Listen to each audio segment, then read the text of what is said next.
Gastroesophageal reflux disease के कुछ तो हमारी फिजियोलॉजिकल ट्रीटमेंट्स हैं, कुछ उसकी मेडिकल हैं और कुछ उसकी सर्जिकल हैं।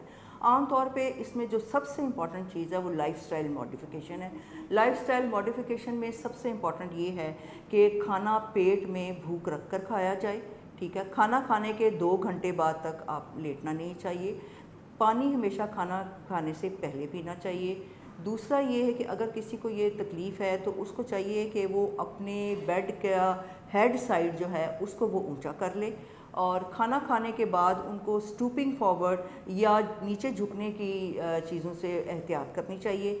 जहाँ तक दवाइयों का ताल्लुक़ है तो इसके लिए हम जो proton pump inhibitors, H2 antagonist और गेट मोटिलिटी रेगुलेटर्स जो हैं वो देते हैं। अगर किसी मरीज़ को इन सारी चीज़ों के बावजूद भी फ़र्क नहीं पड़ता तो फिर उसके लिए सर्जिकल इंटरवेंशन की ऑप्शन अवेलेबल।